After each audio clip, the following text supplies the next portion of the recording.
Hello दोस्तों, आप सभी का स्वागत है हमारे YouTube channel study with Satyendra Singh में। दोस्तों, आज के वीडियो में हम क्लास 10 की साइंस का चैप्टर नंबर 10 जो कि है प्रकाश का परावर्तन तथा अपवर्तन का अध्ययन करेंगे।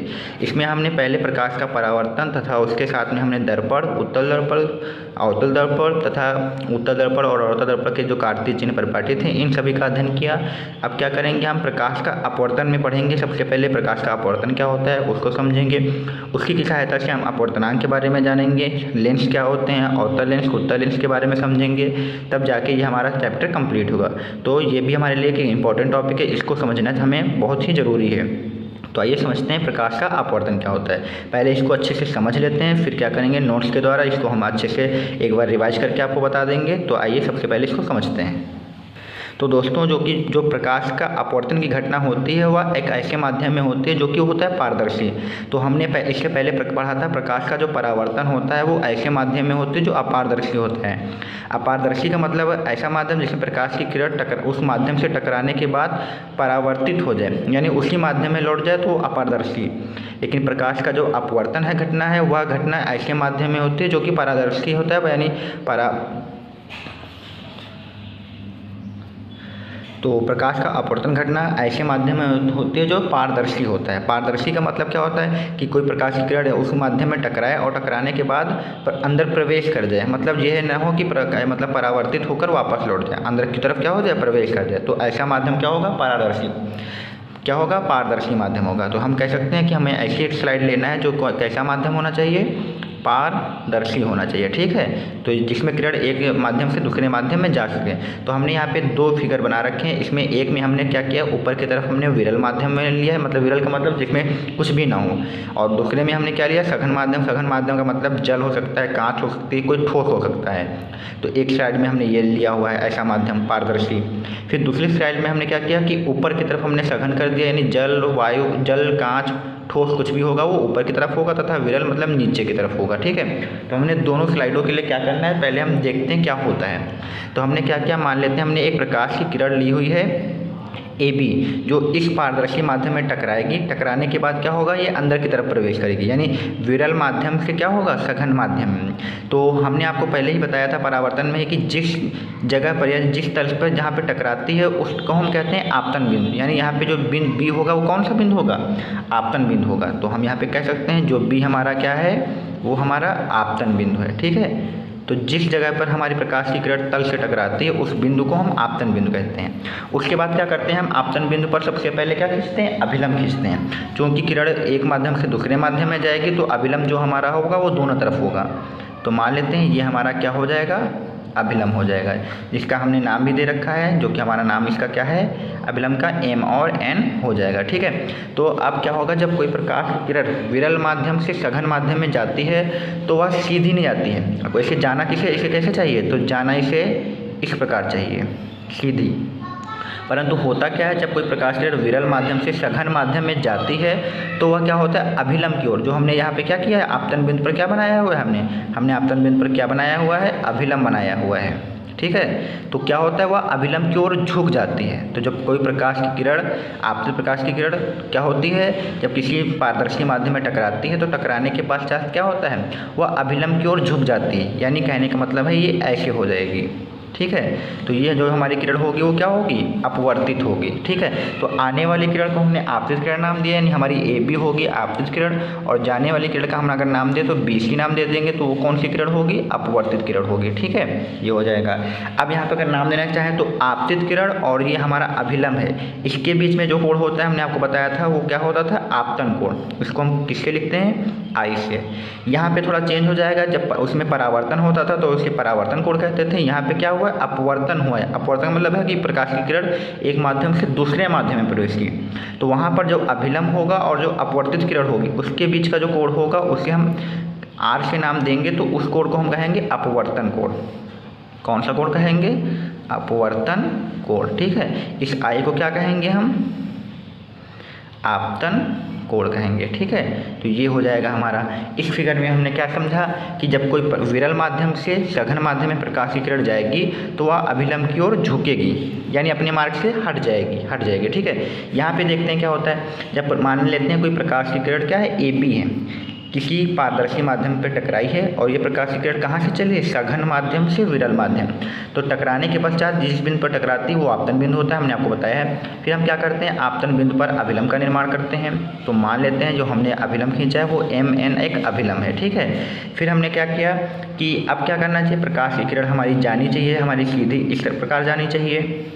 लेकिन होता क्या है कि जब कोई प्रकाश की किरण सघन माध्यम से विरल माध्यम में जाती है तो वह जो प्रकाश की किरण होती है वह अभिलंब से दूर हटती है। मतलब जाना इस तरफ चाहिए तो अभिलंब से दूर हटेगी, मतलब इधर की तरफ हटेगी। तो प्रकाश की किरण इस प्रकार प्रवेश करती है दूसरे माध्यम में, ठीक है। तो ये सी किरण कौन सी हो जाएगी, अपवर्तित किरण हो जाएगी, ठीक है। तो ये किरण कौन सी है, अपवर्तित किरण, यानी AB हमारी आपतित किरण है, BC हमारी अपवर्तित किरण है। यहाँ भी ऐसा ही होगा, ये जो कोण होगा आपतन कोण होगा I, और ये कोण जो होगा वो कौन सा होगा, अपवर्तन कोण R होगा। तो आप लोगों ने इन दोनों फिगर में क्या देखा कि जब कोई प्रकाश की किरण होगी एक माध्यम, अब हम यहाँ पे विरल सघन ना कहें, अगर ये कहें एक माध्यम से दूसरे माध्यम में जाती है तो या तो ये अभिलंब की ओर झुकती है या अभिलंब की ओर झुकती है, या फिर क्या होता है अभिलंब से दूर हटती है। तो कहने का मतलब क्या होगा कि यह जो प्रकाश की किरण है वह अपने मार्ग से हट जाएगी। हटना का मतलब विचलित हो जाएगी। तो जब कोई प्रकाश की किरण एक माध्यम से दूसरे माध्यम में जाती है तो वह अपने मार्ग से क्या हो जाती है, विचलित हो जाती है। इसी विचलित होने की घटना को क्या कहते हैं दोस्तों, इसी विचलित होने की घटना को प्रकाश का अपवर्तन कहते हैं, ठीक है। तो ये था हमारा प्रकाश का अपवर्तन। अब इसमें दो कंडीशन रहेंगी, अगर विरल माध्यम से सघन माध्यम में जाएगा तो वह अभिलंब की ओर झुकेगी, अभिलंब की ओर विचलित होगी। अगर सघन माध्यम से विरल माध्यम में जाएगी तो वह अभिलंब से दूर हटेगी। तो अगर हम मोटा मोटा अगर कहना चाहें तो क्या कहेंगे, जब कोई प्रकाश की किरण एक माध्यम से दूसरे माध्यम में जाएगी तो क्या होगा, वह अपने मार्ग से विचलित हो जाएगी। बस इतना कह सकते हैं, अभिलंब की ओर ना कहेंगे ना अभिलंब से दूर कहेंगे, सीधा सीधा कहेंगे विचलित हो जाएगी।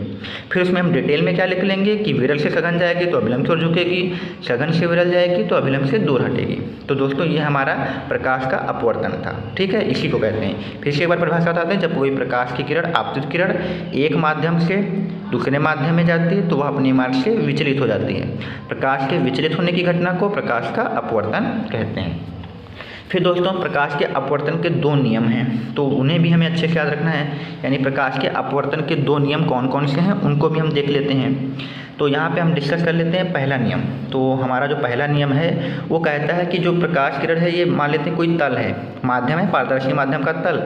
अब इस बिंदु को देखें, जो आपतित किरण है वो भी इसी बिंदु B पर है, अपवर्तित किरण भी इसी बिंदु B पर है, यानी एक ही तल पर है। और अभिलंब भी देखा जाए तो चाहे नीचे से देखें चाहे ऊपर से देखें, इस आपतन बिंदु पर जो अभिलंब है वो भी इसी बिंदु पर है।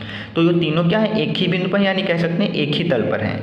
तल कौन सा हमारे पास, ये वाला जो पारदर्शी तल है, ये तल। तो आपतित किरण भी इसी तल पर है, अपवर्तित किरण भी इसी तल पर है, और आपतन बिंदु पर जो हमने अभिलंब बनाया वो भी इसी तल पर है।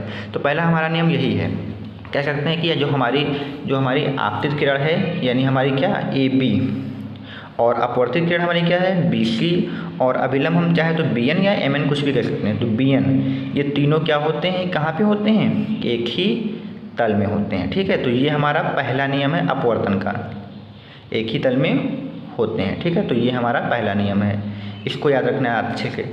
फिर हमारा जो दूसरा नियम है वो क्या होता है वो देख लेते हैं।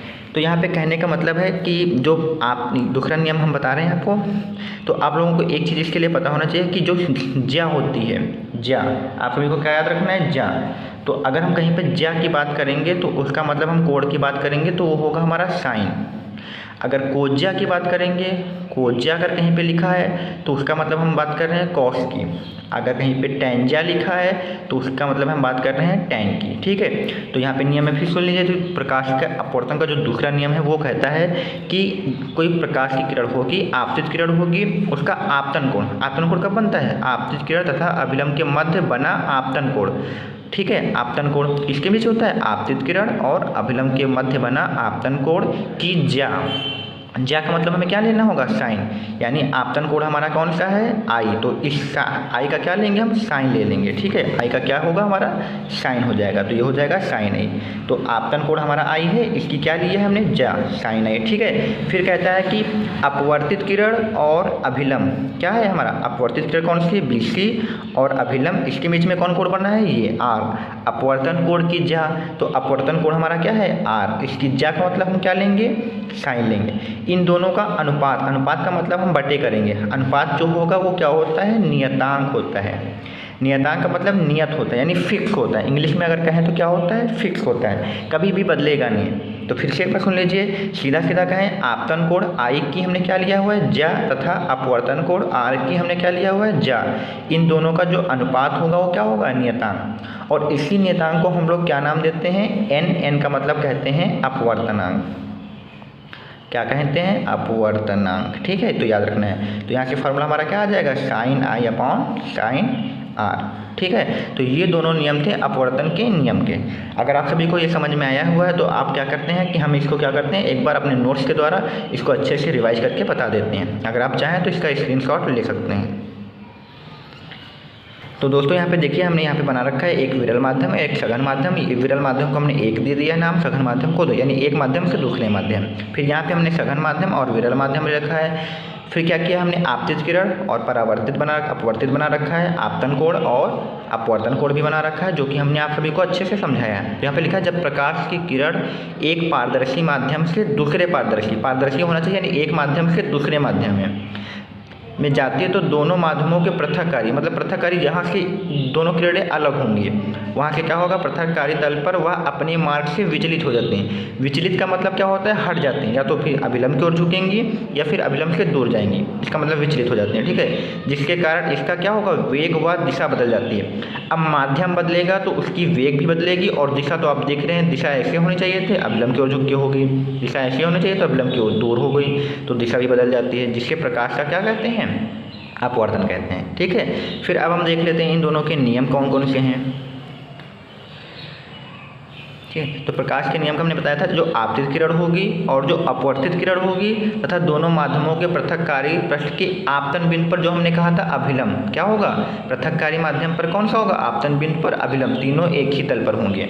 हमने आपको बताया भी था, आप देख सकते हैं यहाँ पे, आपतित किरण इसी तल पर है रेड वाले पर, अपवर्तित किरण इसी तल पर है रेड वाले पर, और आपतन बिंदु पर अभिलंब भी इसकी तल पर है रेड वाले पर, तो तीनों एक ही तल पर हैं, तो हमारे तीनों एक ही तल पर हैं। फिर हमने कहा था कि इन दो माध्यमों के लिए जो आपतन कोण होगा यानी आई तथा अपवर्तन कोण जो होगा आर, उन दोनों की क्या लेना होगा हमें, ज्या, ज्या का मतलब साइन, साइन के साथ क्या होगा, अनुपात, एक क्या होता है, नियतांक होता है।